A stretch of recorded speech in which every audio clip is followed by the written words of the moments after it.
The collapse of the Assad regime on the 8th December 2024 set Syria on a new path, but it would be anything but simple.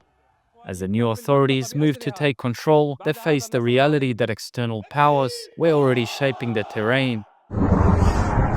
Within the first hours of the regime's collapse, Israel launched airstrikes across Syria, targeting the remnants of its defense infrastructure.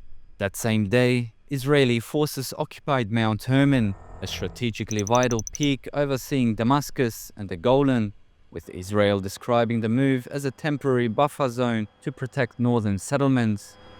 Yeah, Israel is essentially doing what it wants right now, not just in Syria, but in other places in the region, in Lebanon, in Gaza, and elsewhere. And they have this very defensive mentality after the Hamas attacks of October 7th, 2023, where they want buffer zones. They want protection against Hezbollah or against Hamas or against any groups in Syria that may move against them. At the same time, diplomacy surged. Turkey and Qatar, longtime backers of the revolution, quickly recognized the transitional government, signaling that Syria's post-regime era would be about both reintegration and reconstruction. Inside the country, governance was the next challenge. By late January 2025, Ahmed al-Shara was appointed transitional president by the military factions that had advanced on Damascus. A national dialogue in February in the capital brought together civil society, minorities, and local groups, creating a space to envision an inclusive future. Yet peace proved fragile. In Latakia and Tartus, early March violence erupted. Attacks by remnants of the former regime triggered sweeping vigilant reprisals, in which some forces of the new government also took part, leaving hundreds dead. A fact-finding committee was formed to investigate. Just days later, a landmark agreement with the Syrian Democratic Forces sought to integrate the northeast territories, previously outside Assad regime control, under national administration, while preserving local self-governance. Implementation has been rocky, with disputes and occasional clashes along the Euphrates, but the deal marked a crucial step toward national unity. I think the best way to solve these issues is basically to find some points that are easier. For instance, like the return of IDPs, education, oil and gas, for instance, to have like some more agreement on the oil and gas sector. That will probably be easier than to immediately integrate the SDF into the army. And also what they can do, for instance, as a temporary solution is that, for instance, to deploy some Syrian army units on the border with Turkey. Turkey will benefit, and also the SDF will benefit, and also Damascus will benefit from such a thing. So I think it will be good to make some sort of symbolic steps to basically get the agreement sort of rolling. And for that way, they have to find some middle road, basically. Building on this, a new government was installed, technocratic and broad-based, introducing fresh ministers and laying the groundwork for Syria's post-conflict administration. Diplomatic and economic milestones followed. Major investment deals were signed. So the deals we've seen, there was a moment, I think, in July where several memorandum of understanding were announced between the Syrian government and companies that announced interest to invest. But these are just memorandum of understanding. So they're basically announcement about potential deals, and so they don't have any binding value. So for the moment, these are just words. The gradual easing of sanctions and emerging defense partnerships, notably with Turkey, marked a clear shift in Syria's diplomatic trajectory. US President Donald Trump also met Syrian leaders, calling for sanctions relief to support recovery. With most lifted or eased now, some remain an issue. Syria is still designated as a state sponsor of terrorism, but it's also affected by the Caesar Act, and there are also other statutory acts that affect Syria. So, for instance, you have the Iranian Threat Reduction and Syria Human Rights Act, but you also have the Lebanese Accountability and Syrian Sovereignty Act. So these are two other statutory sanctions, and these, of course, create problems for investing in Syria. Since the liberation, the new government has pursued active diplomatic engagement with both regional and international partners.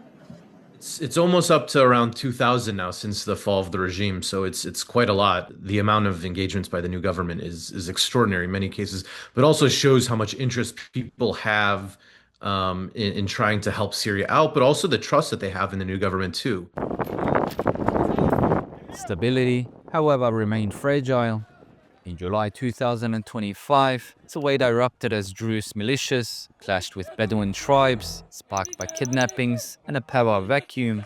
Some government forces, which had been deployed to the region to restore order, became implicated in extrajudicial executions, killing dozens of Druze. Meanwhile, on July 16th, Israel carried out airstrikes in Damascus, targeting the defense ministry and the presidential palace.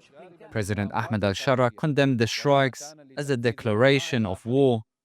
There is, of course, a Druze community in Israel, and that has family and relatives across the border. During the civil war, Israel crossed the border into Suwaida and other areas in the Golan Heights, and offered some help to the Druze in the chaos that occurred during the civil war. So there is some history there, but I think more so Israel strategically using this protection of the Druze in order to secure its position in the south. In response to the violence, a Syrian investigation committee was later formed to bring accountability for the Suwaida abuses. The leadership made high-profile visits to Riyadh, Paris, Moscow, and New York, where the first speech by a Syrian president at the UNGA in 6 decades was delivered, signaling a clear intent to re-enter the global stage while navigating complex foreign relationships. I think, the main thing that the new government is trying to focus on is that this is a Syria-first diplomatic approach, and that's why they've been engaging both the U.S., Russia, to a lesser extent, China. So I think one of the things that the new government has been able to do is really explain to the public and show that it's being open with everything that it's doing so that it hopefully benefits Syria in the long run. By October, Syrians voted in the first elections since Assad's fall, forming a new People's Assembly. While some praised the process as a milestone, others criticized the indirect voting system, low representation of women and minorities, and the exclusion of provinces like Suwaida, Raqqa, and Hasaka. The government justified these issues, citing the lack of a reliable census, widespread displacement, and security challenges in certain regions.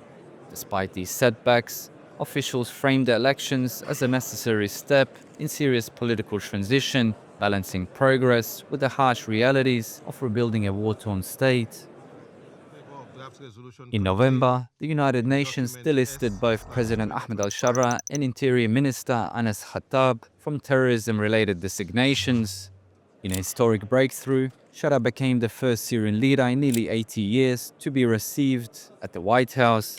Meeting President Donald Trump, Washington responded by suspending key Caesar Act sanctions for 180 days. At the same time, Syria formally joined the international anti-ISIS coalition as its 90th member, marking a shift towards intelligence and security cooperation with Western partners rather than direct military involvement. A year after Assad's collapse, Syria stands between its highs and lows. Diplomacy reopened long-closed channels, sanctions began to ease, and new institutions slowly took shape, offering the first signs of a country trying to rebuild. Yet violence in Suwaida, unrest on the coast, and continued Israeli strikes showed how fragile the transition remains. Between progress and pain, Syria is still becoming. Its future, whether strengthened or strained, will depend on the choices made next.